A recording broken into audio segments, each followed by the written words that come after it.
नमस्कार, मैं विजय स्वागत करता हूं आप सभी का इंडियन खबरची पर। प्रस्तुत व्यंग में वर्णित स्थान, काल, पात्र एवं घटनाएं काल्पनिक हैं। इनका किसी व्यक्ति, दल या संस्था विशेष से कोई लेना देना नहीं है। हालांकि जिस काल और परिस्थितियों में हम रह रहे हैं उसमें कहीं कोई मेल या समानता दिखे तो यह बहुत स्वाभाविक है, लेकिन इसे संयोग मात्र ही माना जाना चाहिए। वीडियो को देखते वक्त अगर आपको बहुत ज्यादा हंसी आ जाए तो वीडियो को लाइक करना, कम हंसी आए तो वीडियो को शेयर करना, बिल्कुल भी हंसी ना आए तो चैनल को सब्सक्राइब करना ताकि आपको अगली वीडियो में हंसी आ जाए। नेताओं के हास्यास्पद बयान सुनकर अब हंसने का मन हो रहा है। खुश रहने के लिए हंसना जरूरी है। हंसी कभी अकेली नहीं रहती, उसे या तो हंसी चाहिए या फिर राजी। राजी खुशी शब्द युग्म रजामंदी से बना है या नहीं ये तो भाषा विज्ञानी जाने। हम अज्ञानी तो केवल कयास ही लगा सकते हैं, और कयास ही लगाते हुए 5 क्या 10 साल गुजार देते हैं। शायद अच्छे दिन आएंगे, शायद बैंक खाते में 15 लाख रुपए आएंगे। बहरहाल आज मैं नेताओं पर नहीं मतदाताओं पर बात कर रहा हूं। मतदाता भले ही 5 किलो मुफ्त अनाज पर गुजारा करता हो, भले ही उसके खाते में लाडली लक्ष्मी या लाडली बहन या सीमांत किसान होने के नाते सरकार कुछ ना कुछ नगद डालती हो, लेकिन उसके हाथों में एक अनमोल चीज है जिसे आम भाषा में वोट कहते हैं। वोट शब्द भले ही अंग्रेजी का हो, लेकिन वो हिंदी, उर्दू, मराठी, पंजाबी समेत तमाम भाषाओं में ऐसे घुल मिल गया है जैसे दूध के अंदर मिश्री, और वो मिश्री जो कि धागे वाली मिश्री है। लेकिन हमारा वोटर अन्नदाता ना होते हुए भी दाता है। उसे सम्मान से मतदाता कहा जाता है, यानी उसके पास भी ईश्वर की तरह देने के लिए कुछ तो है। अकेले भीख का कटोरा ही उसकी पहचान नहीं है। देश में जैसे अन्नदाता फटेहाल है, बर्बाद है, आंदोलनकृत है, लाठियां खाता है, आंसू गैस पीता है, राह में बिछाए जाने वाले कांटों पर चलता है, उसके लिए रेड कारपेट कौन बिछाएगा? यही हाल मतदाता का भी है। मतदाता के हिस्से में वो सब है जो अन्नदाता के हिस्से में है और किसी भी जन सेवक के हिस्से में नहीं है। दरअसल मतदाता ही अन्नदाता है और अन्नदाता ही मतदाता है। दोनों को अलग अलग नहीं किया जा सकता। कर भी दीजिए तो वक्त आने पर एक हो जाता है।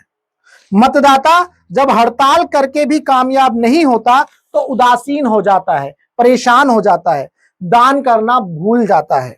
इस समय देश में 18वीं लोकसभा के लिए मतदान चल रहा है। 2 चरण पूरे हो चुके हैं, लेकिन देश के मतदाताओं ने नेताओं को कम मतदान करके निराश कर दिया है। मतदाता आखिर अपने वोट का दान करने को लेकर इतना उदासीन, इतना परेशान क्यों है, जबकि उसके लिए हमारी राष्ट्रवादी सरकार दिन रात मेहनत कर रही है। यहां तक कि उसने संसद को भी ध्वनि मत से चलकर दिखा दिया, राम मंदिर बनवा दिया, 370 हटवा दी, प्राण प्रतिष्ठा करवा दी, फोकट में अन्न दे दिया। अब क्या सरकार की जान लेना चाहता है ये मतदाता? कम मतदान से सब परेशान है। सबसे ज्यादा सत्तारूढ़ दल, जय और वीरू की जोड़ी और राजा बाबू अपनी पार्टी के पार्षदों, विधायकों और मंत्रियों तथा मुख्यमंत्रियों को धमका रहे हैं कि यदि तीसरे चरण में मतदान का प्रतिशत ना बढ़ा तो गब्बर तेरी खैर नहीं। कम मतदान को लेकर गनीमत है कि जय और वीरू की जोड़ी ने फिलहाल मतदाताओं के कान नहीं खींचे, वरना इस जोड़ी का क्या भरोसा मतदान ना करने पर मतदाताओं की उठक बैठक करा देते। मतदान का प्रतिशत बढ़वाने के लिए कितना पैसा पानी की तरह बहा दिया। जिलों का प्रशासन क्या क्या ठटकर नहीं कर रहा। बस किराए में छूट, रस्सा खींच प्रतियोगिता, चिड़ियाघर में आधे दाम पर प्रवेश, रैलियां, शपथ ग्रहण समारोह, रेस्टोरेंट में डिस्काउंट, मॉल में शॉपिंग के लिए डिस्काउंट, सब तो हो रहा है, लेकिन मतदाता है कि जागने के लिए तैयार नहीं। जबकि मतदाता को चाहिए कि वो मुफ्ती बनकर मतदान करे। मेरा सुझाव तो है कि आदर्श आचार संहिता को साइड रखकर मौसम को देखते हुए राजनीतिक दलों को यह छूट देनी चाहिए कि मतदाताओं को घर से बूथ तक लाने के लिए वातानुकूलित वाहन उपलब्ध कराया जाए। मतदाताओं को रबड़ी फलूदा खिलाया जाए, आइसक्रीम खिलाया जाए, बाल बच्चों को मुफ्त अन्न की तरह मुफ्त टॉफियां बांटी जाए। सरकार चाहे तो मतदान को आधार कार्ड से भी लिंक कर सकती है और शर्त लगा सकती है कि जो बंदा मतदान नहीं करेगा उसे कोई भी सरकारी सहायता नहीं मिलेगी, ना फ्री का राशन, ना फ्री की बिजली, ना फ्री का इलाज। आप माने या ना माने, देश के मतदाता को फ्री फंड यानी मुफ्तखोरी की आदत लग चुकी है। मतदाता सब कुछ फ्री में चाहता है, बिजली फ्री, राशन फ्री, शिक्षा फ्री, घर फ्री, यहां तक कि मंगलसूत्र और उसे पहनने वाली भी फ्री। आखिर सरकार ये अब करे कैसे?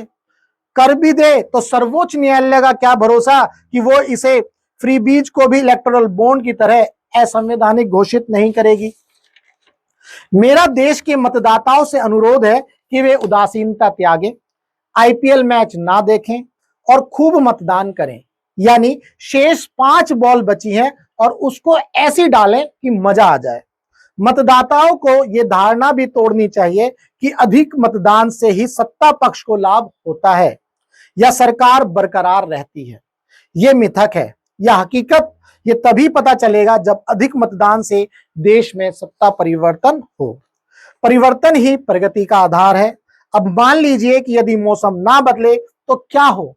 इसीलिए यदि एक सरकार 10 साल भी ना बदले तो क्या होगा, इसकी कल्पना भी मतदान को करनी चाहिए, मतदाता को करनी चाहिए।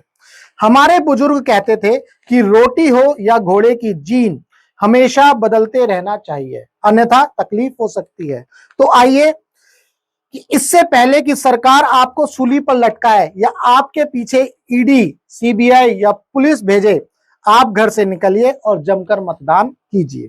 अपनी पसंद के प्रत्याशी को, पार्टी को वोट दीजिए और यदि कोई मन माफिक ना हो तो नोटा का बटन दबाइए, लेकिन घर से निकलिए, अन्यथा लोकतंत्र का नुकसान होगा।